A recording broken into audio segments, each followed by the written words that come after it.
We tend to think of our cities as these deeply democratic spaces, right? Shaped by the will of the people who actually live in them. But what if they're running on a completely different operating system? One that puts competition and, well, profit above everything else. That's the core question we're digging into today. And that brings us to this central question, which is really inspired by Mark Purcell's book, Recapturing Democracy. Is your city, at its core, a town hall?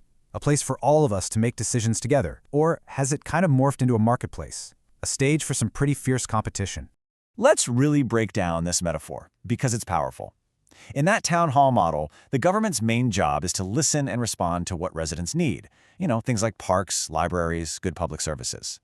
But in the marketplace model, the #1 job is to compete against other cities for investment. And that changes the entire logic of how decisions get made. So you might be asking, how did we even get here? Well, this whole shift to the city as marketplace is a key part of an idea that has totally reshaped our world over the past few decades. And that idea is called neoliberalism. Now, to put it simply, it's the belief that market logic isn't just the best way to run the economy, but really all of society. And our cities, they've basically become the main laboratories for this massive global experiment.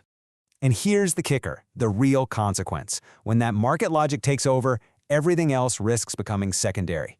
As the author Mark Purcell puts it, the absolute top priority for city governments becomes economic growth, period, often at any cost. Okay, and this gets to the very heart of so many fights we see in our cities. This way of thinking forces cities to prioritize what's called exchange value, basically what a piece of land can be sold for on the market.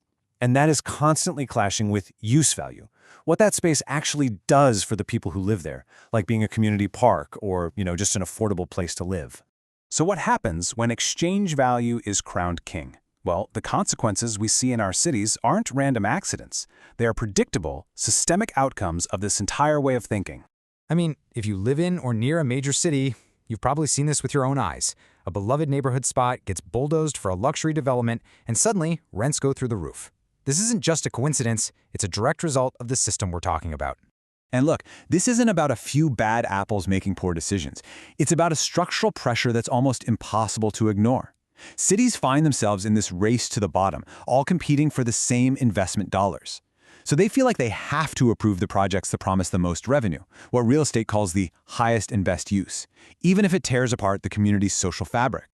This system also has a huge effect on democracy itself. You see, real democratic debate, with all its messiness and arguments and passion, starts to get framed as just inefficient. To keep up with the speed of the market, decisions get streamlined, and power quietly shifts away from our elected officials to these appointed boards, these public-private partnerships, and panels of business experts who can act fast, often with way less transparency and public input. I know, it can all feel pretty daunting, right? But this isn't just about diagnosing the problem. It's also about finding a way forward. And that path doesn't start with just a few policy tweaks.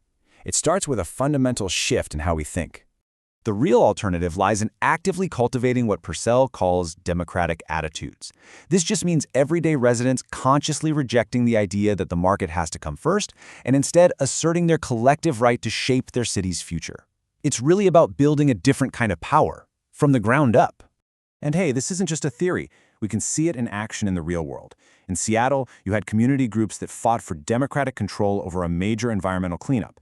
In Los Angeles, bus riders organized to demand better, more affordable public transit. And in Brazil, whole movements have successfully pushed for laws that treat land as a social good, not just another commodity to be bought and sold. When you look at all these different movements, they really share one common goal. They are all fighting to flip the script, to put use value first. They're arguing that city planning and public money should benefit the people who actually live in the city, not just the people who own property in it. So, we end right back where we started, but hopefully with a much deeper understanding. This conflict between the marketplace and the town hall is shaping the very streets outside our doors. Recognizing that this system is at play, well, that's the first step. The next is for all of us to ask this really powerful question: what does it take in our own communities to reclaim the town hall?